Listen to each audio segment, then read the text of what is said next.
కింద పైన కోసుకోవాలి. కోసుకొని కొంచెం ఘాటు పెట్టుకోవాలి. ఒక రవ్వ ఘాటు అంతే పెట్టుకున్నామా అవి పక్కన పెట్టుకోవాలి. నూనె పోసుకోవాలి. చూడు ఎంత నూనె పోస్తానంటే వస్తుంది కదా, ఇంత నూనె పోసుకోవాలి. అంతకన్నా ఎక్కువ వేసుకోవాలి. ఎక్కువ ఏమి కాదు, కొంచెం మామూలుగానే. తర్వాత తెల్లగడ్డ అప్పుడు దంచుకొని పక్కన పెట్టాం. చెట్లు తాయి కదా, అట్లా లేకుండా ఇట్లా వేసుకొని దాంట్లో వేసేసుకోవాలి. అది జాగ్రత్తగా ఉంటుంది. మనం ఏంటంటే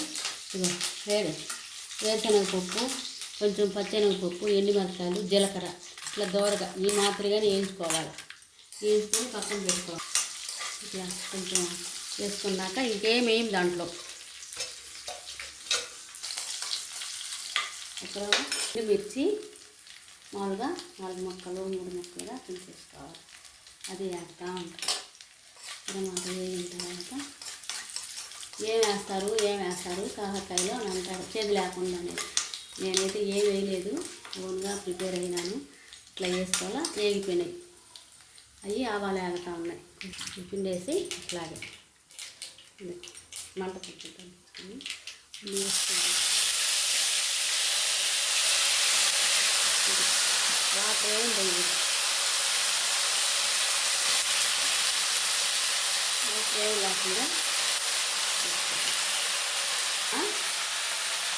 సాల్ట్ కొంచెం వేసుకొని ఇంకా ఇట్లా కలిపేసుకొని అది వేగిన తర్వాత కలిపేసుకొని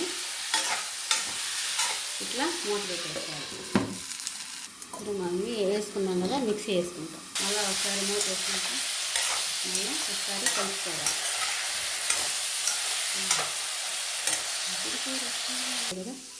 దీన్ని ఇలా తీసుకోవాలి. అప్పుడు కాయలు ఎట్లా వచ్చినాయి, ఒక రకంగా వచ్చాయి కదా.